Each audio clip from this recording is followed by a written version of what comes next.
सीधी सीधी सीधी कह के बात व्यक्ति मुकर जाता है। वह सीधे कहता है मैंने ऐसा कहा ही नहीं था। पहले ही झूठ बोला कक्का और फिर बाद में मैंने कहा ही नहीं था ऐसा। पुनः दूसरा झूठ। तीसरे ने पूछा उन्हें क्या अकल है, वो तो कहते ही रहते, हम तो उनके सामने कहयात है, बात ढक गई, अपना काम हो गया, आगे बढ़ गए। तीसरा झूठ। कभी तो अंत करो, कभी तो समाप्त करो इस झूठ बोलने को। कितने कितने कितने दूसरों के बारे में बुरा सोचते हुए बुरा कथन करते रहे। माँ बुराई नहीं की, पूरा पूरा पूरा मंदिर का जितना समय है लगभग पूरा समय दूसरे की बुराई में ही जाता है। कह रहे आचार्य भगवान मिथ्योपदेश रहो व्याख्यान कूट ले क्रिया न्यासा पहाड़ साकार मंत्र भेद। ये जो हमारा दूसरे को मिथ्या उपदेश देना है, विपरीत उपदेश देना है, नहीं नहीं, क्या होता है, क्या करोगे तुम दीक्षा लेके, पंचम काल है, कौन साधु बनता है, दीक्षा भिक्षा कुछ नहीं होती, शांति से खाओ पियो ऐश करो जियो मस्ती में। ये मिथ्या उपदेश है। जो आगम में प्राप्त जिनेंद्र भगवान की देशना का उपदेश है वो ही सच्चा उपदेश है। उससे विपरीत जो भी उपदेश किया जा रहा है वह मिथ्या उपदेश है। माँ झूठ बोलना है, झूठ बोलना है।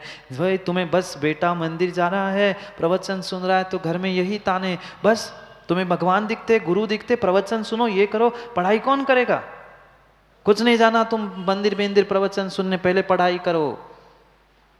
उससे क्या मिलना है, रोटी मिलेगी क्या मंदिर में। माँ मिथ्योपदेश कर दिया आपने, झूठ बोल दिया, ये झूठ है, ये झूठ है। मात्र हमने जो जैसा नहीं वैसा कहना झूठ माना था, ये नहीं हमने दूसरे को सम्यक मार्ग से भ्रमित कर दिया, ऐसा नहीं ऐसा है, ऐसा नहीं ऐसा करो, ये मिथ्या उपदेश है, विपरीत उपदेश है। दूसरों की बुराई करना भी मिथ्या उपदेश है। तुम्हें क्या पता प्रमोद भाई, कहीं भी जाते हो, कहीं भी माथा टेकते हो, वो क्या साधु है क्या, वो क्या त्यागी व्रती है क्या। प्रतिमा तो हम पालन करते हैं, वो प्रतिमा भी नहीं पालन करते और तुम महाव्रती कह रहे। मिथ्या उपदेश है, झूठ बोल रहे हो, झूठ बोल रहे हो। अगर ऐसा किसी को उपदेश कर रहे हो और कहीं जाने से रोक रहे हो तो वह मिथ्या उपदेश, विपरीत उपदेश, तुम झूठ ही बोल रहे हो। माँ तो कह रहे हैं हम भगवान की पूजा करते हुए, माँ कई बार कह दिया दोष ढाकू का सभी का, परवादेश दोषम दोषवादेश मौनम, दूसरों के दोष कहने में ढाक लूंगा। वहां तो आचार्य भगवान कह रहे राजू भाई दोषों को ढाक लो, तुम तो जहां दोष नहीं वहां दोष कह रहे हो, झूठ नहीं बोल रहे, अवर्णवाद कर रहे हो सुमन जी। अवर्णवाद कर रहा है वह जीव जिसने वह देव शास्त्र गुरु धर्म संघ के बारे में कुछ भी विपरीत कथन किया है, वह अवर्णवाद है, निंदा है, पैशून है, चुगली है। कितना हमने झूठ बोला धर्मात्मा के प्रति नहीं। जो देव शास्त्र गुरु तो छोड़ दो, आपस में परस्पर में एक घर में एक देश में एक समाज में रहते हुए भी हम कितनी एक दूसरे की चुगली, एक दूसरे की निंदा, क्या क्या नहीं करते। ये मिथ्योपदेश है, मिथ्या उपदेश है। उन्हें क्या पता वो क्या करते हैं, किसी भी प्रकार से दूसरे के उस बातों को, चाहे वह गुप्त बातें हो प्रकट बातें हो, उनको अन्यथा अगर हम प्रकट कर रहे हैं तो नियम से झूठ का ही दोष लग रहा है, झूठ का ही दोष लग रहा है। बचने का प्रयास करो। माँ मिथ्योपदेश नहीं करते।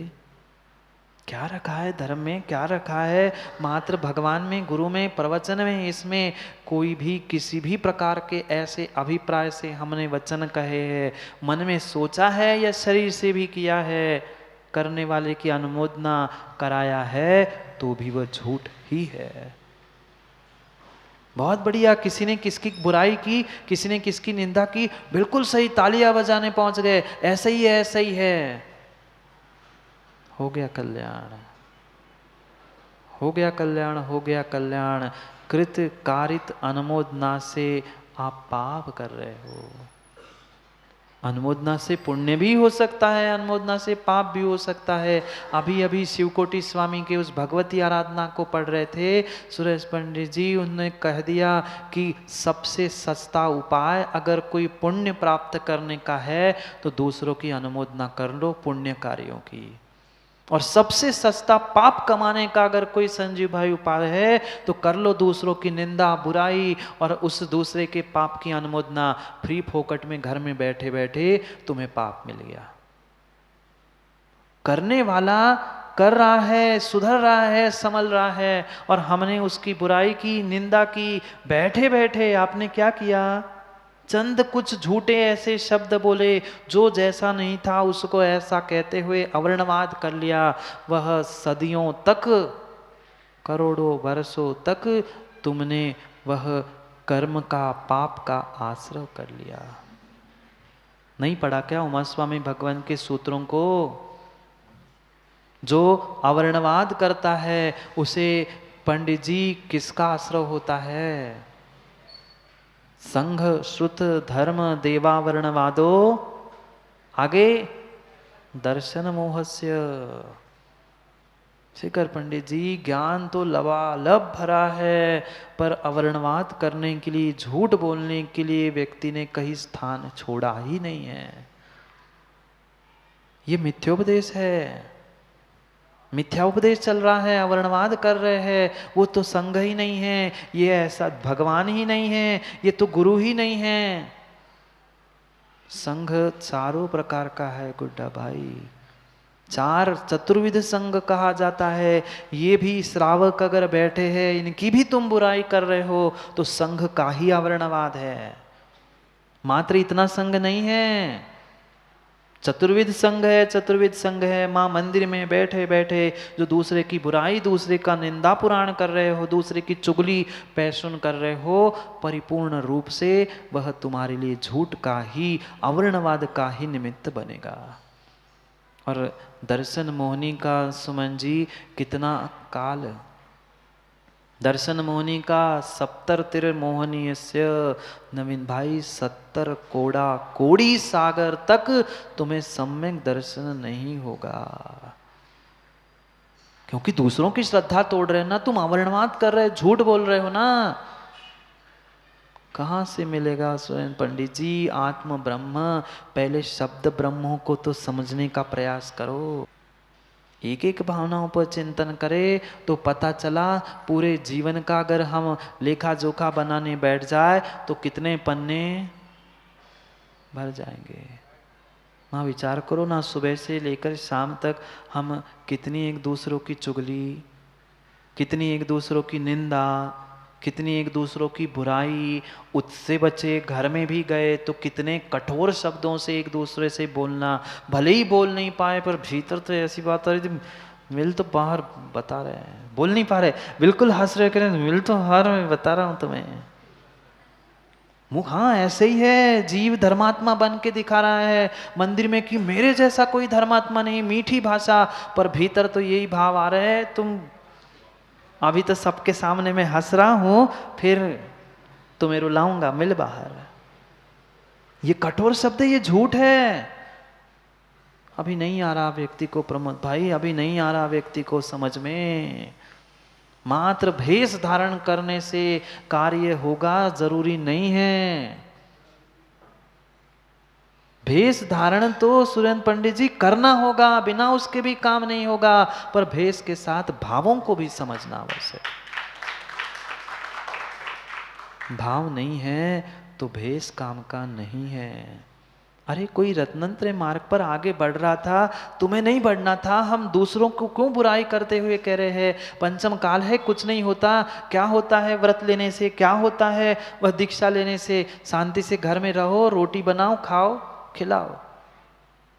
ये मिथ्या उपदेश है, हम झूठ बोल रहे हैं। जब साक्षात तीर्थंकर भगवान कह रहे हैं रत्नत्रय धारण करने से, मोक्ष मार्ग पे चलने से तुम्हें शाश्वत सुख मिलता है, हम उससे विपरीत मिथ्या कथन कर रहे।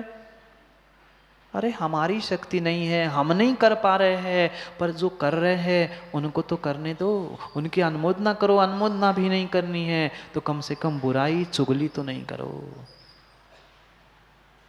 कितनी कितनी छोटी छोटी बातों में हम दूसरों के दोष कहने के लिए खड़े होते हैं, होते कि नहीं?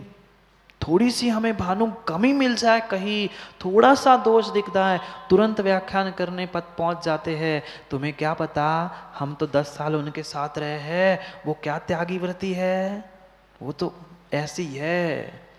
भाई उसने क्वचित कदाचित चारित्र में दोष भी लगाया हो, वह तो गुरु के पास पहुंच के प्रायश्चित ले लेगा, अपना कल्याण कर लेगा। पर तू सम्यक से च्युत हुआ, दूसरे को सम्यक से च्युत किया, झूठ बोला, मायाचारी की, तुम तो कहीं के नहीं बचे।